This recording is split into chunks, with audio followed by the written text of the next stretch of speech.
La historia de Irak se ha escrito con sangre. Los antiguos reyes, al mando de los mejores ejércitos del mundo, estaban interesados solo en una cosa: el dominio total. Y sus ciudades e imperios, los primeros sobre la faz de la tierra, surgieron y se destruyeron con guerras, invasiones y conquistas. Fue una época sembrada por el terror que no me hubiese gustado vivir. A través de los siglos, esta tierra conflictiva que marcó el inicio de la historia mundial ha sido atacada por numerosos enemigos extranjeros. Se dieron la vuelta y básicamente asesinaron por la espalda a los enemigos con lanzas y hachas. En la Edad Moderna, Irak se ha convertido en el escenario del imperialismo europeo y más recientemente en el protagonista de la política extranjera americana.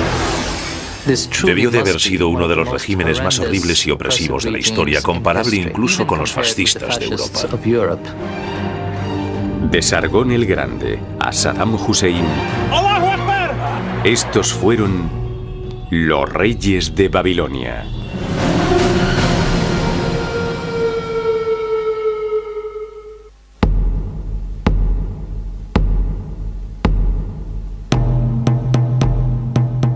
Mesopotamia. La palabra griega que define al antiguo Irak significa región entre dos ríos, el Tigris y el Éufrates. La llanura de Mesopotamia formaba parte de la Medialuna Fértil, un territorio provisto de agua abundante, el ambiente perfecto para el florecimiento de la civilización. En esta región se desarrolló una avanzada cultura tribal mucho antes que en Egipto, Grecia y Roma. Las tribus se convirtieron en asentamientos y los asentamientos en ciudades. En el 3500 a.C., al sur de Mesopotamia, en una región también conocida como Sumer, surgieron las primeras ciudades del mundo: Uruk y Ur. En este lugar se desarrolló, por primera vez en el planeta, todo lo social, lo político y lo tecnológico que normalmente asociamos a la vida civilizada.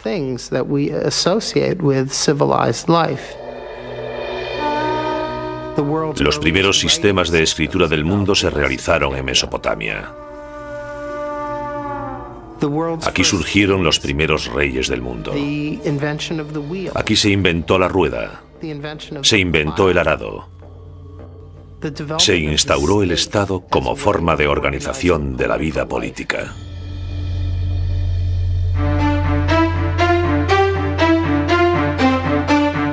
En el 2900 a.C., el conjunto de las 30 ciudades-estado de Mesopotamia apenas formaban un imperio unido. Cada una tenía su propio rey, sus propios dioses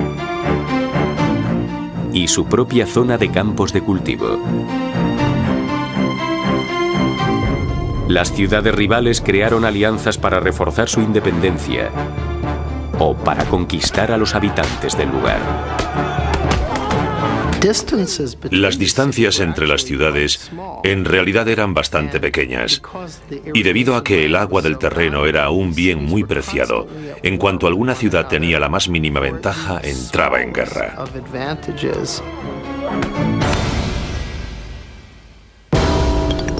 En el 2334 a.C., un rey dominó Mesopotamia, Sargón el Grande. Parece ser que no sobrevivió ninguna imagen de Sargón, pero podemos imaginarnos su aspecto. Tendría el aspecto, al menos en sus retratos, del típico rey mesopotámico, fuerte y poderoso. La forma antigua del nombre de Sargón, Saroquín, significa rey ilegítimo. Y según los historiadores, esto es una clara indicación de que Sargón era un usurpador. Según cuenta la leyenda, sus orígenes eran iguales a los de Moisés. Sargón era el hijo ilegítimo de una sacerdotisa. Así que tras nacer, lo metió en una canasta que puso en el río y lo encontró un jardinero que le crió. Y de mayor, acabó al servicio del rey de Kish.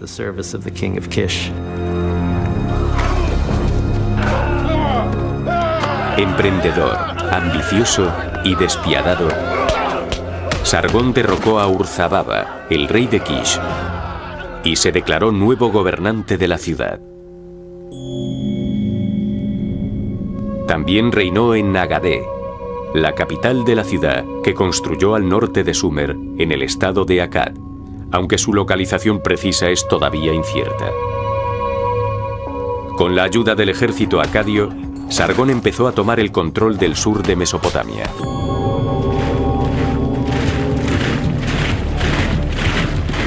Su primera conquista fue la ciudad de Uruk, donde capturó y luego humilló a Lugalzagesi, el rey de Uruk, arrastrándole con una correa.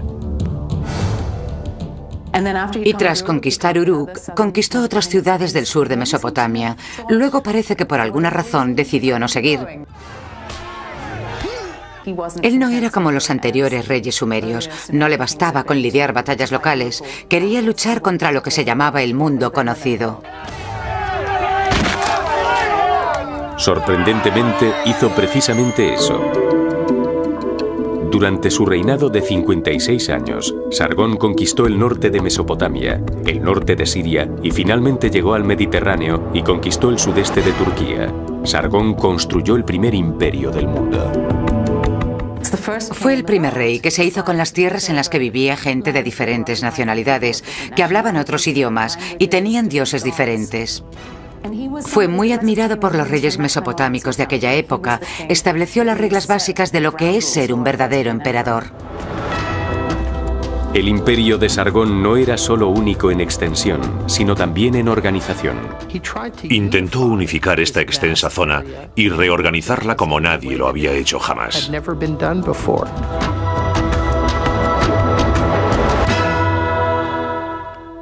Todas las ciudades en Mesopotamia tenían su propio sistema de pesos y de medidas. Sargón estandarizó los sistemas de peso y de medidas en toda la zona conquistada. Y al hacer esto, hizo posible el comercio entre ciudades alejadas entre sí. Las nuevas ideas de Sargón no estaban limitadas a la construcción de su imperio, también concernían a lo militar. Fue el primer rey que tuvo un ejército permanente.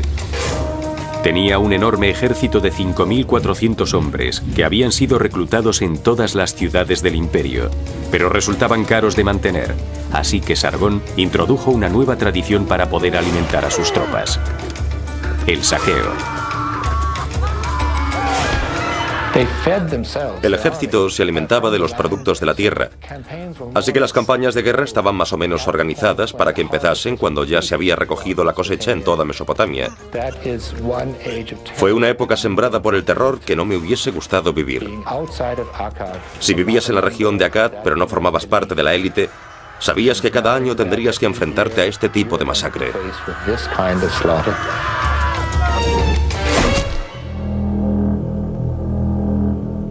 Sargón reinó hasta su muerte en el 2279 a.C. Su dinastía continuó gobernando durante otros 82 años. A pesar de que el imperio acadio fue un imperio grandioso, también demostró su fragilidad. En el 2197 a.C., el reino cayó en manos de unos enemigos que provenían de los montes Zagros en Persia.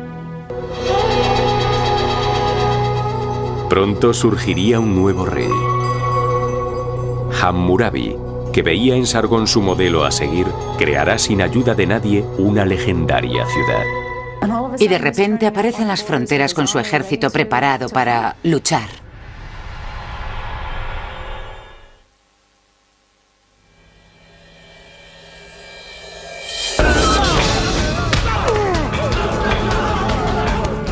En el 2197 a.C., al caer el imperio acadio, originado por Sargón, la ciudad se sumió en un caos.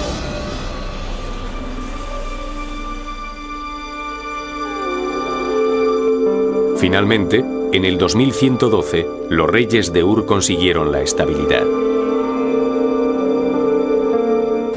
Entonces, una nueva amenaza apareció por el noroeste.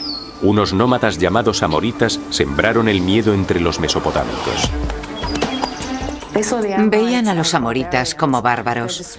Les describían como gente que no cultivaba alimentos, que no vivían en casas, sino en tiendas. No enterraban a sus muertos el día del fallecimiento. No cocinaban la carne.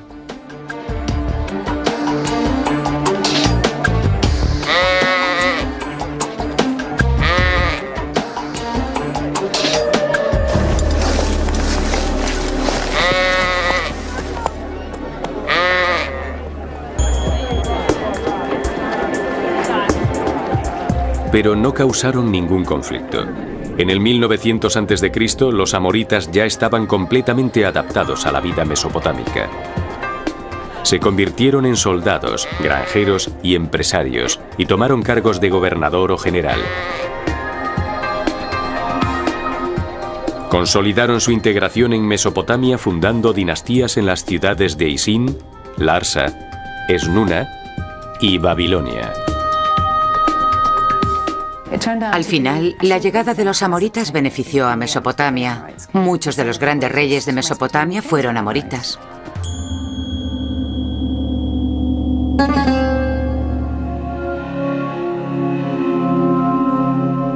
En el 1792 a.C., el mejor gobernante de la dinastía amorita de Babilonia, Hammurabi, subió al trono como su sexto rey. Al principio no parecía demasiado interesado en las campañas militares. Gobernó durante 43 años. Después de 30 años de gobierno, quiso emular a Sargón y construir su propio imperio. Empezó a luchar contra los reinos vecinos, que antes habían sido sus aliados. Había mantenido con ellos buenas relaciones durante años y de repente aparece con sus ejércitos en las fronteras, preparados para luchar, para hacerse con el poder. Las campañas militares de Hammurabi se distinguían por la cantidad de rehenes que capturaban para pedir un rescate. Había comerciantes especializados en esta tarea. Pagaban el rescate del enemigo a los soldados babilonios y pedían al que habían rescatado que les devolviese el dinero. Era la forma que tenían los comerciantes de ganar dinero seguro, porque siempre sacaban beneficios de los rescates que pagaban. Las conquistas de Hammurabi se extendieron desde el Golfo de Persia hasta Siria. A pesar de que su imperio no fue tan grande como el de Sargón, los historiadores consideraron a Hammurabi como el constructor de imperios más importante desde Sargón. Sin embargo, él no se parecía al antiguo rey. Sargón utilizaba su poder y tácticas casi terroríficas para controlar a la gente. Mientras que Hammurabi se presenta ante el pueblo como un político moderno que desea el amor del pueblo. Quiere gustar a la gente. Instauró leyes para proteger al pueblo, no para obligarles a someterse. La fama de Hammurabi creció con sus conquistas, pero realmente obtuvo su grandeza con su interpretación de la justicia. Hacia finales de su reinado, puso varios monumentos en sus ciudades. El más grande, que aún se conserva, es una losa de piedra que se conoce hoy en día como la Estela de Hammurabi, donde están grabadas las 282 leyes del Código de Hammurabi.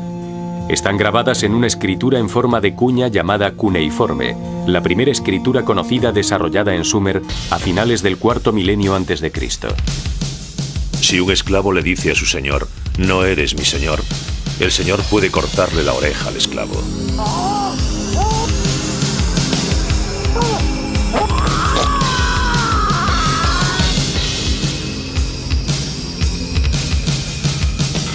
Si un hombre acusa a otro hombre de asesinato sin aportar ninguna prueba, se deberá ejecutar al acusador. Si una mujer no es discreta y por tanto no cuida de su casa y desacredita a su marido, hay que arrojar a esta mujer al agua. El plan de administración de justicia de Hammurabi era muy extenso. sus regulaciones civiles y criminales cubrían muchos temas, incluyendo leyes comerciales, matrimoniales y de propiedad, precios y salarios, regulaciones en esclavitud y los honorarios. Algunas eran bastante razonables. Hammurabi se pasa mucho tiempo especificando en el código la posición social de una mujer casada.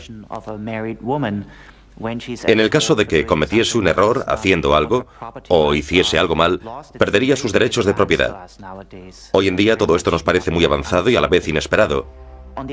Por otro lado, en el código Hammurabi encontramos pasajes de ojo por ojo, diente por diente, que son totalmente iguales a los bíblicos. La justicia de Hammurabi no era necesariamente equitativa. Los derechos cambiaban dependiendo del estado individual de los ciudadanos, si eran ciudadanos libres, gobernantes o esclavos. Si un ciudadano mataba a un esclavo, podía librarse de ello con el pago de una multa. Si mataba a otro ciudadano, lo más probable era que le matasen a él también por haberlo hecho. Así que definitivamente en el antiguo período babilonio no todos los hombres eran iguales. El código de Hammurabi no fue el primero en instaurarse. La gente de Mesopotamia ya estaba acostumbrada a seguir los códigos, pero el código de Hammurabi era el más detallado y sofisticado. Tras el reinado de Hammurabi, el sur de Mesopotamia se empezó a conocer como el Reino Unificado de Babilonia. Y Babilonia se convirtió en centro político, cultural y religioso.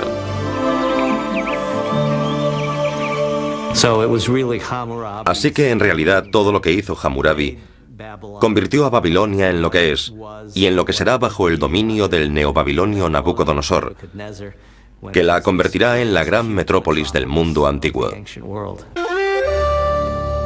En 1750 a.C., una enfermedad obligó a Hammurabi a cederle el trono a su hijo.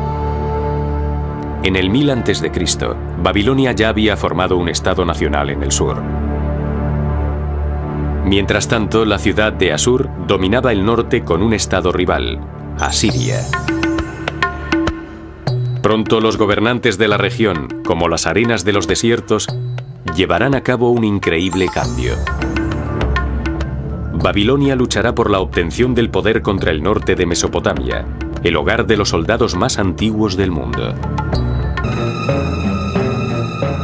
Los asirios.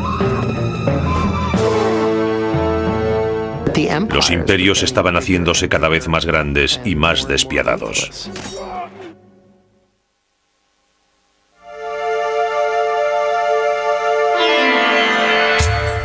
Los asirios, que eran semitas, llevaban habitando Mesopotamia desde hacía al menos 4000 años.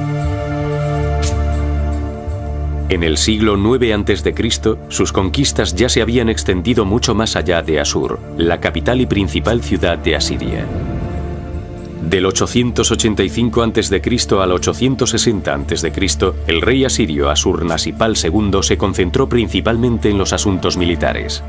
Quería construir una nueva Asiria. Más de 100 años atrás había sido una gran potencia y Asurnasipal estaba decidido a que volviera a serlo. Todo su gobierno estaba centrado en asuntos militares. La campaña de Asurnasipal sirvió de ejemplo para los futuros reyes de Asiria, que construyeron imperios de manera despiadada y decidida. Los relieves esculpidos en las paredes de los palacios de los reyes asirios muestran a los soldados haciendo pedazos las murallas de las ciudades enemigas. Se ven barcos de guerra con artefactos. Se ven carros de guerra. Se ve todo el calvario. Se ve a la infantería excavando túneles bajo las murallas de las ciudades que están sitiando. Los imperios estaban haciéndose cada vez más grandes y cada vez más despiadados. Asurnasipal fue terriblemente cruel con los prisioneros de guerra y con sus propios súbditos cuando protestaron por la subida de impuestos. Intentaba imponer su criterio de la manera más brutal posible. Describía con detalles truculentos cómo despellejaba a la gente, poniendo las pieles en las murallas de la ciudad y haciendo montañas de cabezas decapitadas. Algo realmente horrible.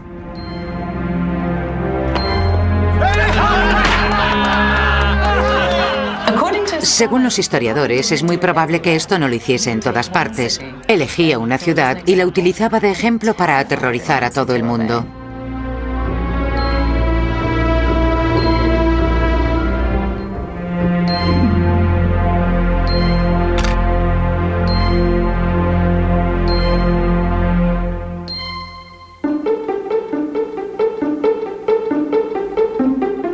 Cuando murió Asurnassipal en el 860 a.C., su reino llegaba hasta el norte, a las fronteras del este de Turquía y el mar Mediterráneo. En el siglo siguiente a su reinado, entre la monarquía asiria predominaba el deseo de controlar Babilonia. Los reyes asirios querían ser los reyes del universo, dominar el mundo. Pero no sabían lo grande que era el mundo. Lo único que les importaba era ellos mismos y Babilonia. Si Babilonia no estaba dentro de ese universo, no les interesaba. Yo creo que en realidad necesitaban creer que tenían el control. Pero parece ser que los babilonios tenían sus propias ideas sobre cómo querían vivir. Babilonia se negaba a someterse a Asiria y estaban constantemente enfrentadas. Así que Asiria puso en práctica algunas tácticas. Subió al trono a su propio rey de Babilonia. Decidieron darle el trono al hijo de un rey asirio, que gobernaría Babilonia. Aún así, independientemente de los problemas que hubiese entre las dos culturas, los asirios, por irónico que resulte, tenían un gran respeto por la civilización babilonia. A pesar de que los asirios eran muy poderosos, seguían teniendo la sensación de ser culturalmente inferiores con respecto a Babilonia. Veían a Babilonia como una fuente de conocimiento, con su cultura cuneiforme, y seguramente les veían como los americanos vieron a Inglaterra en el siglo XIX, como un sitio donde encontrar auténtica literatura, teatro y cosas por el estilo.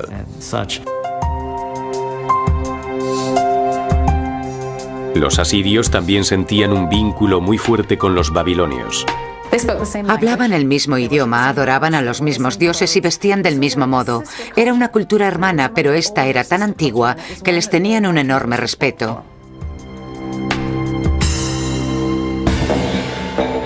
Pero esto cambió a principios del 704 a.C.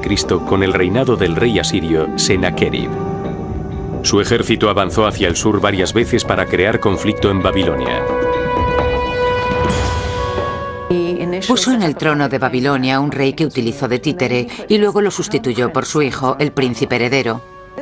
Era su hijo preferido, el mayor, que se convertiría en el rey de Asiria después de él. Creía que supuestamente a los babilonios les estaba haciendo un gran favor ofreciéndoles a su hijo. En el 668 a.C., el hijo de Sennacherib, Ashur-nadin-shum, fue capturado y matado por un soldado del ejército invasor.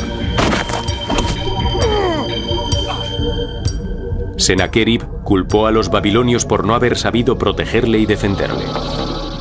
Su relación con los babilonios fue empeorando hasta que al final hizo lo que era en cierto sentido impensable: atacó Babilonia.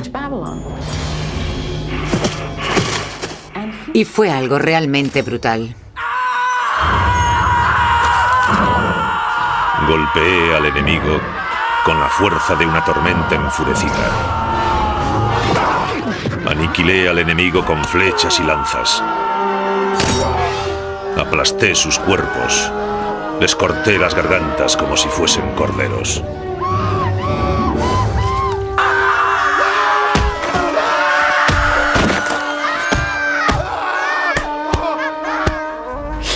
Destruyó la ciudad, quemó los edificios, arrasó los templos, cogió las estatuas de los dioses y ordenó a sus soldados que las destruyeran. Eso era una verdadera profanación, un sacrilegio. Entonces maldijo la ciudad. Dijo, nadie podrá reconstruir Babilonia en 70 años. Las acciones de Sennacherib enfurecieron a los asirios, que creyeron que la destrucción de Babilonia atraería la ira de los dioses. Incluso los miembros de su propia familia estaban descontentos con él. Su propio hijo le mató. Circulaban dos historias sobre cómo había muerto. Una era que había sido apuñalado. Y la otra, que su hijo había cogido una enorme estatua de un toro y se la había tirado a su padre, cayéndole a este encima. ¡Qué manera más horrible de morir!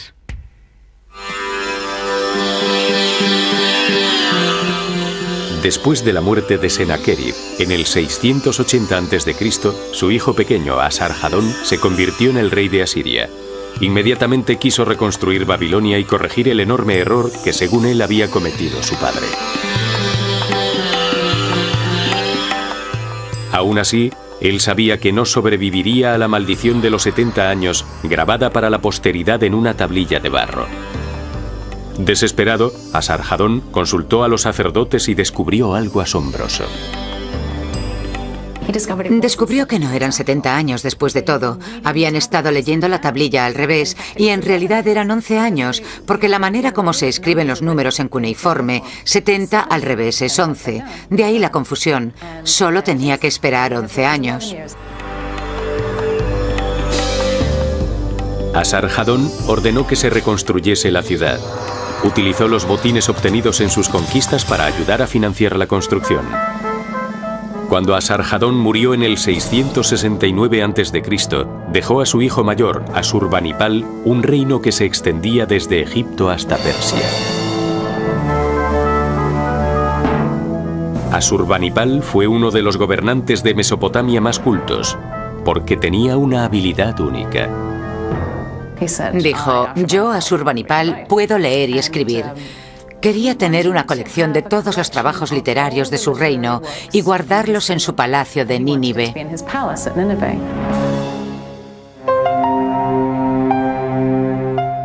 Asurbanipal mandó a sus súbditos a buscar tablillas cuneiformes en los archivos y las escuelas de los templos babilonios. Luego, sus escribientes los copiaban meticulosamente y catalogaban algunas de las 20.000 tablillas que existían, y luego las colocaban en lo que se convirtió en la primera biblioteca del mundo. De toda la colección, Asurbanipal valoraba especialmente los más de 300 textos que, según él, predecían el futuro. Si no se vislumbra la constelación de Aries, el rey será muy desgraciado. Si las estrellas de Orión brillan, alguien influyente conseguirá demasiado poder y cometerá actos malvados.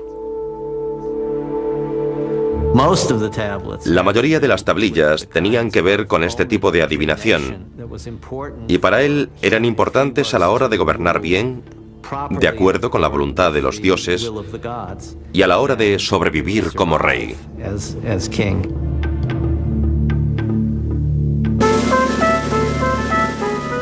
Asurbanipal no era solo un hombre culto, sino también un líder militar. Bajo su mandato, el imperio asirio controló todo Oriente Próximo, la tierra más grande jamás gobernada bajo mandato asirio. Así que para ellos eso era el universo. Pero después de la muerte de Asurbanipal, en el 627 a.C., se lanzarán nuevos ataques contra el imperio asirio. Esta gente inició un movimiento de tenaza sobre la capital asiria.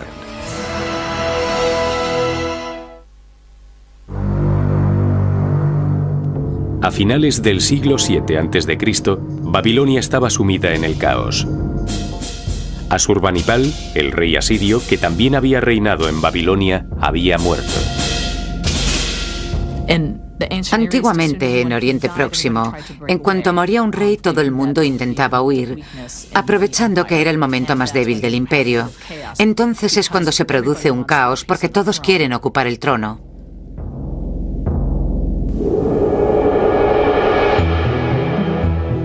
En el 627 a.C., un líder local de origen incierto llamado Nabopolassar empezó a luchar por el trono de Babilonia.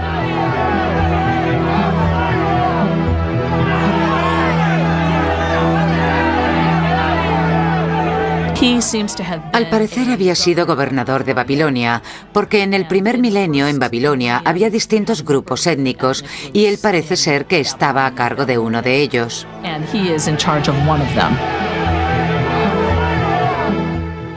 Al obtener la victoria, reclamó el título de rey.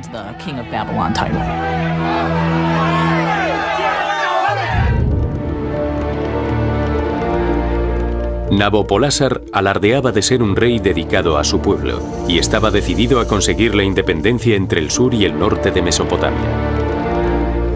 En el 626 a.C. inició la guerra contra el gobierno asirio de Babilonia.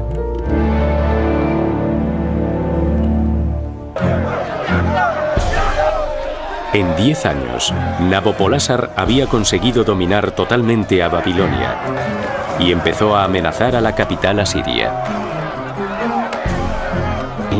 Empieza a expulsar a las tropas asirias y luego se dirige hacia el norte, hacia el centro de Asiria. En el 615, cuando estaba con los ejércitos asirios dirigiendo los ataques a Asiria, la gente que venía del norte de Irán, principalmente medos, se unieron a ellos.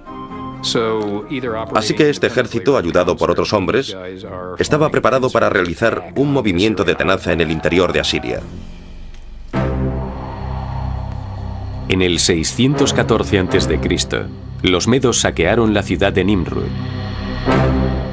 y un año después tomaron Asur, el centro espiritual y cultural de Asiria. En el 612, una coalición de medos y babilonios entró en Nínive y tras 3 meses de sitio, Nínive se rindió. El poderoso imperio asirio estaba acabado. En la conquista, Asiria es víctima de su propia maximización. No es un país cuyo poder está necesariamente basado en tratados. En cuanto el poder asirio empieza a debilitarse, básicamente se queda sola y se derrumba. La victoria de Nabopolásar contra su rival más antiguo fue bastante dulce. Masacraron la tierra de Asiria. La convirtieron en un terreno hostil con un montón de ruinas. Los asirios que años antes habían gobernado a todo este pueblo, ahora herían a la gente con sus armas poderosas. Le entrego a Dios esta hazaña porque su yugo no me pertenece.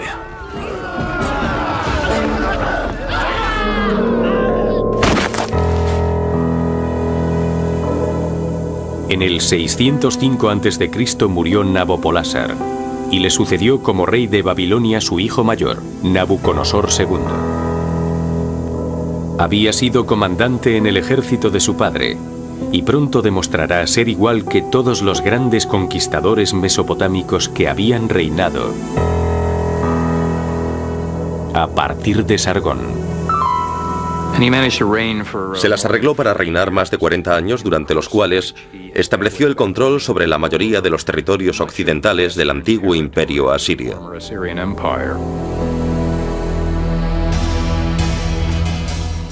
Incluido en el imperio de Nabucodonosor estaba el reino palestino de Judea.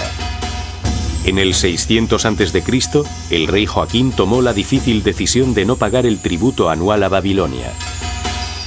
Como venganza, en diciembre del 568 a.C., Nabucodonosor dirigió sus tropas hacia el oeste y atacó Jerusalén, la capital de Judea y el centro espiritual de los judíos.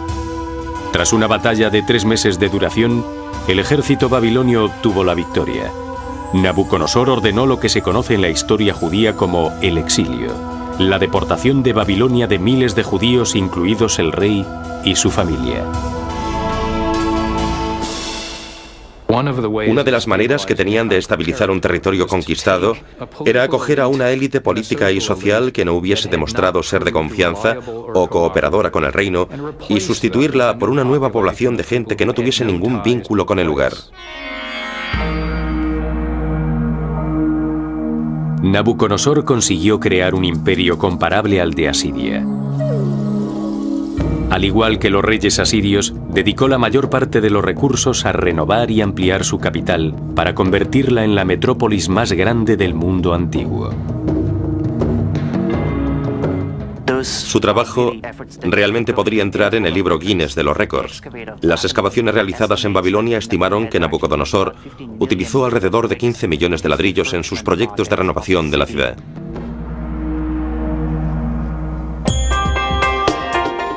Aparentemente, Nabucodonosor era un perfeccionista. La ceremonial Puerta de Ishtar, con su representación de animales mitológicos, fue reconstruida 3 veces. Los leones de la puerta representan a la diosa Ishtar, mientras que un demonio llamado Mushushu representa a Marduk, el dios principal de los babilonios y jefe del panteón mesopotámico. Desde la época de Hammurabi, Marduk ha sido uno de los grandes dioses de Oriente Próximo. No es el dios de nada en particular, pero consiguió conquistar a una diosa malvada llamada Tiamat, la diosa del mar. Él cogió su cuerpo y lo dividió en 2. Con la parte de arriba creó los cielos y con la parte de abajo creó la tierra.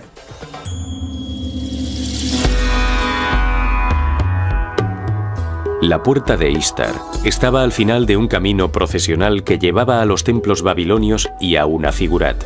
El templo tenía una torre de 98 metros de altura conocida como la Torre de Babel. En la historia de Mesopotamia, los zigurats han sido los símbolos de la arquitectura religiosa. Son estructuras enormes. Construirlas lleva muchas horas de trabajo. Solo un rey con poder y riqueza puede iniciar semejante proyecto y terminarlo.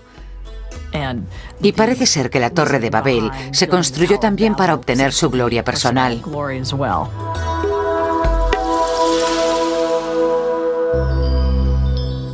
Dentro del magnífico palacio de Nabucodonosor había jardines colgantes. El historiador griego Heródoto los definió como una de las maravillas del mundo. Supuestamente, los jardines habían sido construidos para la mujer del rey, una princesa iraní que echaba de menos su país y se consolaba con ver las terrazas de los edificios y las plantas exóticas. Sin embargo, los jardines colgantes de Babilonia puede que no sean más que un mito. Desgraciadamente, en los textos mesopotámicos no hay nada que indique su existencia. Por otro lado, es cierto que una de las cosas que hizo el rey mesopotámico fue crear impresionantes jardines reales que utilizaba para presumir de las plantas y animales que tenía el imperio. Esta era una de las maneras que tenía de mostrar la escala y el alcance de su conquista, porque daba una imagen de un poder vivo, verde y floreciente.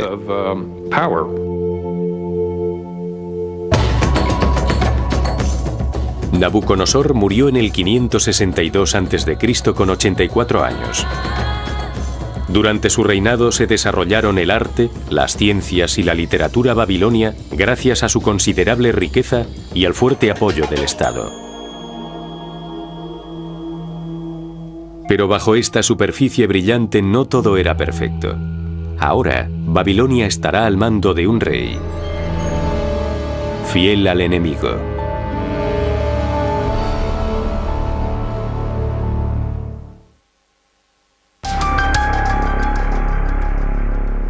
En junio del 556 a.C., tras un sangriento golpe de estado, un plebeyo llamado Nabónides se convirtió en rey de Babilonia. Enseguida fue odiado por los sacerdotes y la gente del lugar. No solo declaraba haber sido un súbdito leal del viejo enemigo de la ciudad, Asiria, sino que también ignoraba al dios principal de Babilonia, Marduk, a favor del dios de su madre.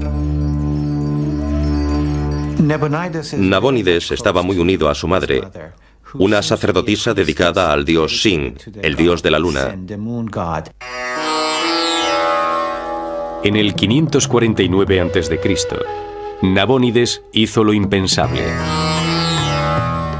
Dejó a su hijo Baltasar al mando durante una década y abandonó Babilonia para construir y restaurar los templos dedicados al dios de la luna en Taima, Arabia del Sur, y Harán, al norte de Mesopotamia. La gente de Babilonia estaba bastante descontenta con Nabónides porque sentían que les había abandonado. Baltasar no se tomó en serio la amenaza que se avecinaba. el imperialismo persa. La dinastía aqueménida del sudoeste de Irán estaba convirtiéndose en una fuerza dominante en Oriente Próximo. Debían su éxito a una formación militar rigurosa. Los muchachos persas aprendían a montar a caballo también como a disparar con arco. Así que los persas eran bastante buenos en todas estas prácticas militares.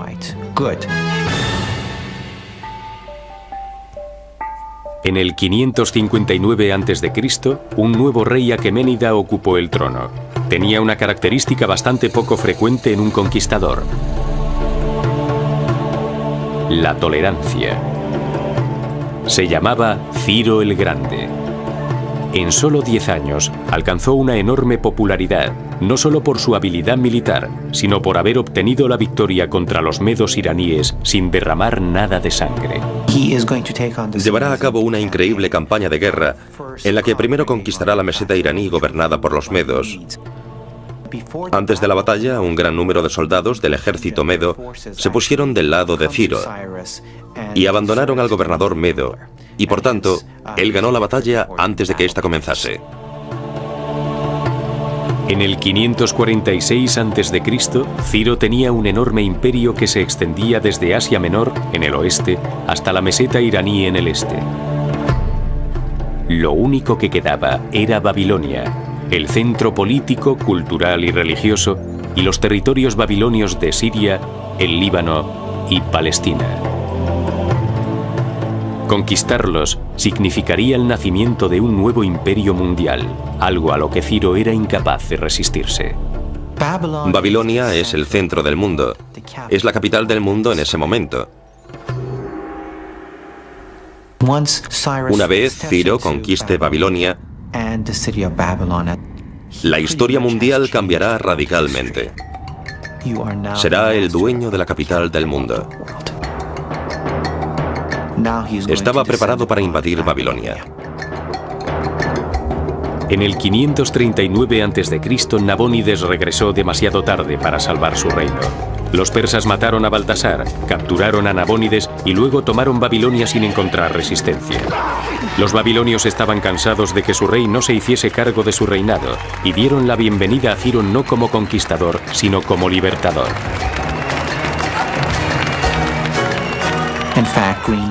De hecho, pusieron coronas de laureles a sus pies.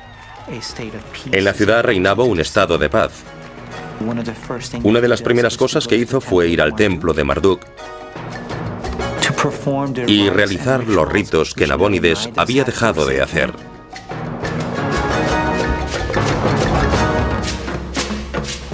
Nabónides fue exiliado a Irán, donde gracias a la política de amnistía persa le dieron un puesto en el gobierno. A Ciro se le otorgó el título de rey de Babilonia y rey de las tierras. Siguiendo una política de generosidad, no de represión, y favoreciendo a las regiones locales, consiguió que sus nuevos súbditos fueran sus aliados más entusiastas.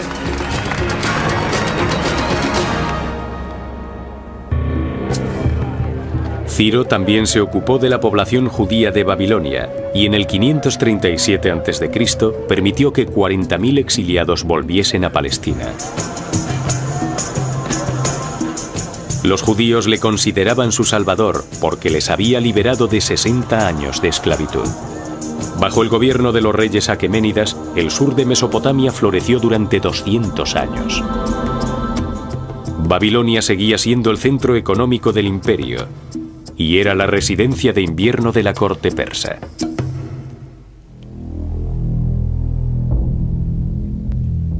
En el 336 a.C., en la era de Darío III, la incompetencia de algunos gobernantes y multitud de rebeliones habían ido debilitando al imperio persa. 5 años después, a los 50 años, Darío tuvo que defender a Babilonia contra el rey de Macedonia de 22 años. Alejandro Magno.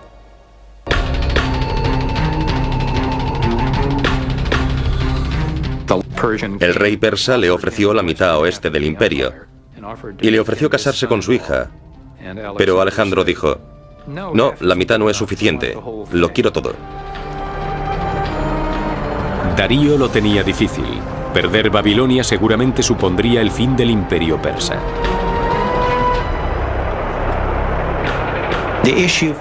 El problema de los persas era que si le cedían Mesopotamia, la meseta iraní se quedaría al descubierto. Y por tanto Darío tenía que oponer resistencia en Babilonia. Era muy importante que la batalla la ganasen los persas. Octubre del 331 a.C. Darío y Alejandro se preparan para luchar en Gaugamela, al norte de Mesopotamia. Darío está seguro de su victoria. Los persas fueron los que eligieron el campo de batalla, y según los textos griegos sobre esta batalla, incluso prepararon este campo de batalla lo mejor posible para poder beneficiar a su ejército. Era un valle muy abierto, una llanura muy extensa, y la eligieron porque allí ellos podían utilizar sus carros de guerra con más facilidad. De hecho, el arma secreta de Darío era un nuevo carro de guerra con el que creía que obtendría una gran ventaja. Eran carros de guerra grandes y pesados, y habían colocado espadas en las ruedas, espadas rotantes que supuestamente iban a ser como gigantes terribles que atacarían a toda la infantería y provocarían semejante escabechina que los soldados del ejército se verían obligados a rendirse. Pero Darío subestimó a Alejandro, que tenía su propio as en la manga. Su infantería había estado practicando durante bastante tiempo este tipo de ataque. Así que cuando los carros de guerra se acercaron, ellos se movieron hacia un lado. Los carros pasaron de largo. Ellos dieron la vuelta y su estrategia consistió en coger las lanzas, las hachas y matar por la espalda a los que iban en los carros. Fue toda una estrategia. Atacaron por la espalda al ejército más poderoso. Después de casi un día de lucha, Darío abandonó el campo de batalla envuelto en una nube de polvo, y Alejandro tomó posesión de Babilonia. Tenía grandes planes para Babilonia. Babilonia iba a ser uno de los centros principales del imperio que estaba formando. Ya había empezado algunos proyectos de edificación allí. Mandó a una flota a explorar el Mar Rojo. Empezó a construir instalaciones navales por el Tigris y el Éufrates y cerca de la desembocadura del Golfo, para que las ciudades situadas más arriba de Irak pudieran ser más accesibles en barco.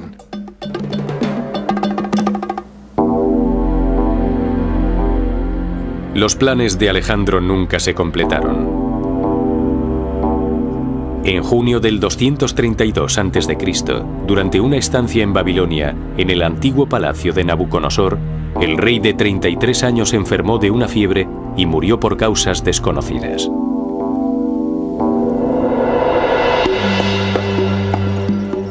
Después de la muerte de Alejandro, su imperio fue dividido entre los generales que habían luchado a su lado. El poder político pasó de Babilonia a la nueva ciudad de Seleucia, en la orilla oeste del río Tigris, en Mesopotamia.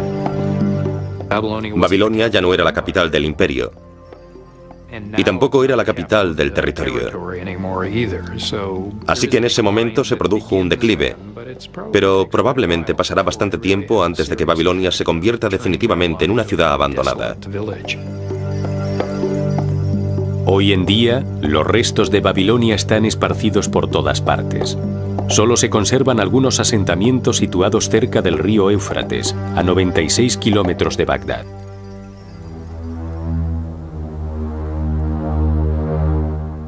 En los siguientes 900 años, Mesopotamia será gobernada por una serie de dinastías griegas y persas.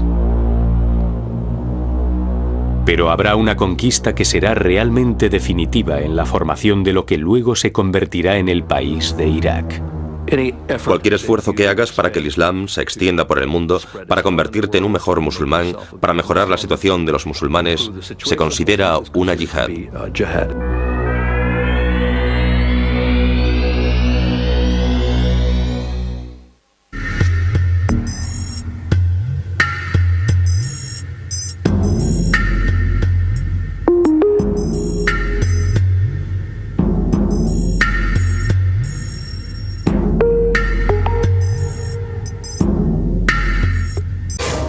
Tenía un enorme ejército de 5.400 hombres que habían sido reclutados en todas las ciudades del imperio, pero resultaban caros de mantener, así que Sargón introdujo una nueva tradición para poder alimentar a sus tropas: el saqueo. El ejército se alimentaba de los productos de la tierra, así que las campañas de guerra estaban más o menos organizadas para que empezasen cuando ya se había recogido la cosecha en toda Mesopotamia. Fue una época sembrada por el terror que no me hubiese gustado vivir. Si vivías en la región de Akkad, pero no formabas parte de la élite, sabías que cada año tendrías que enfrentarte a este tipo de masacre.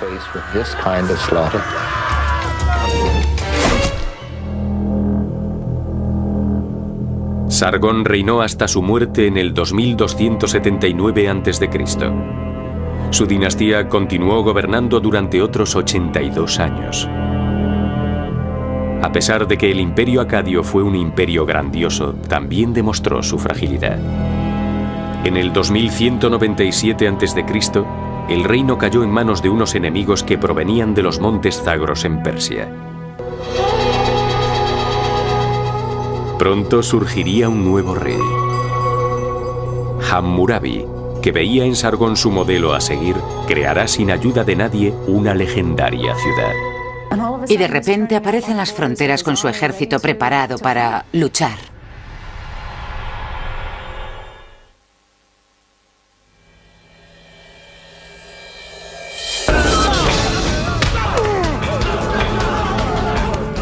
En el 2197 a.C., al caer el imperio acadio, originado por Sargón, la ciudad se sumió en un caos.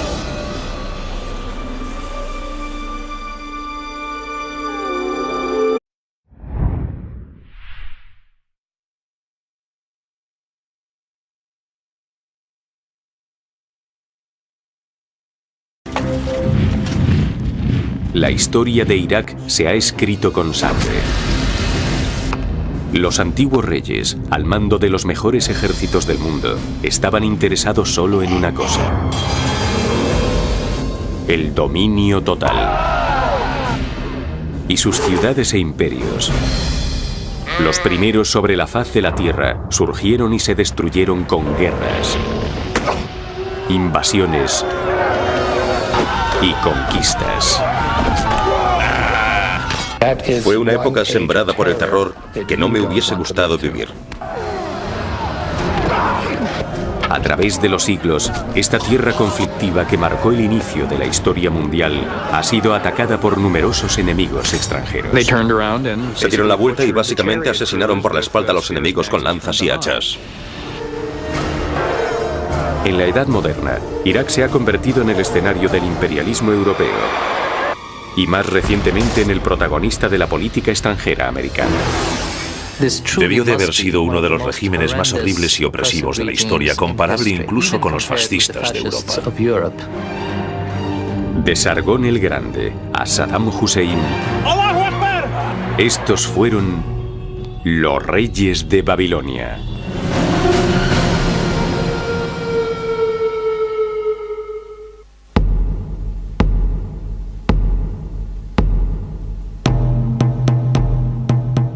Mesopotamia.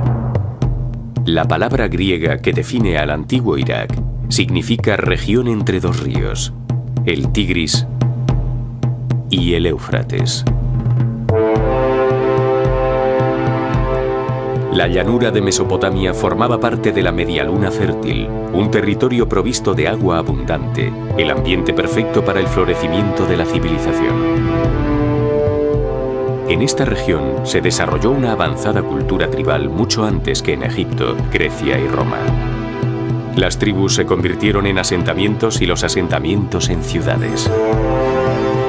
En el 3500 a.C., al sur de Mesopotamia, en una región también conocida como Sumer, surgieron las primeras ciudades del mundo: Uruk y Ur. En este lugar se desarrolló, por primera vez en el planeta, todo lo social, lo político y lo tecnológico que normalmente asociamos a la vida civilizada.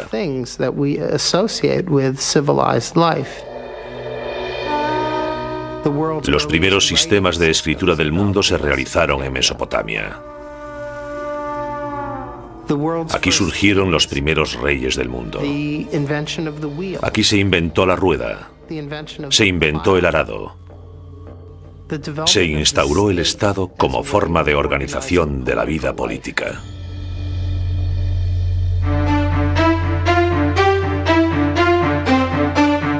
En el 2900 a.C., el conjunto de las 30 ciudades-estado de Mesopotamia apenas formaban un imperio unido.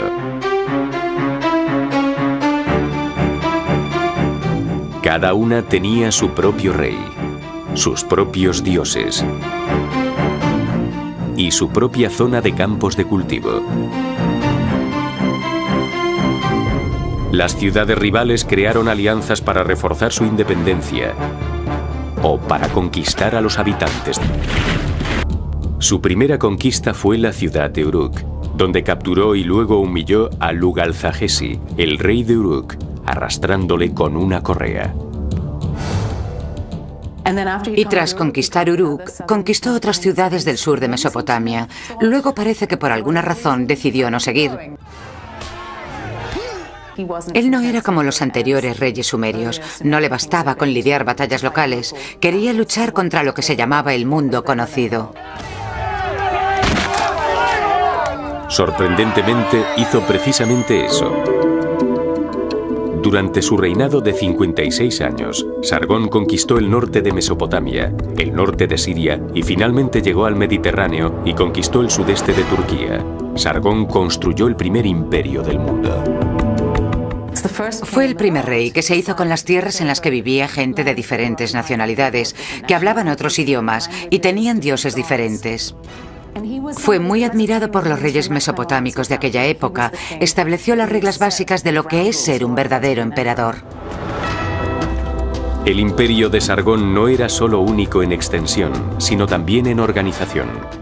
Intentó unificar esta extensa zona y reorganizarla como nadie lo había hecho jamás.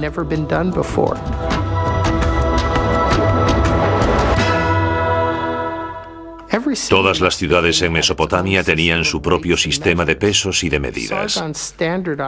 Sargón estandarizó los sistemas de peso y de medidas en toda la zona conquistada.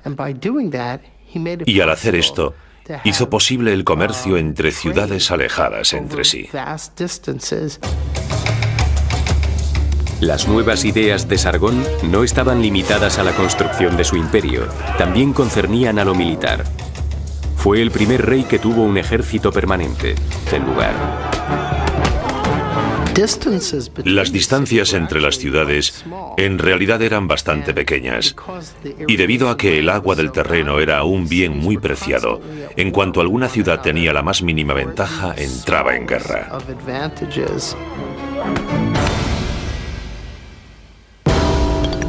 En el 2334 a.C., un rey dominó Mesopotamia, Sargón el Grande. Parece ser que no sobrevivió ninguna imagen de Sargón. Pero podemos imaginarnos su aspecto. Tendría el aspecto, al menos en sus retratos, del típico rey mesopotámico, fuerte y poderoso. La forma antigua del nombre de Sargón, Saroquín, significa rey ilegítimo. Y según los historiadores, esto es una clara indicación de que Sargón era un usurpador. Según cuenta la leyenda, sus orígenes eran iguales a los de Moisés. Sargón era el hijo ilegítimo de una sacerdotisa. Así que tras nacer, lo metió en una canasta que puso en el río y lo encontró un jardinero que le crió. Y de mayor, acabó al servicio del rey de Kish.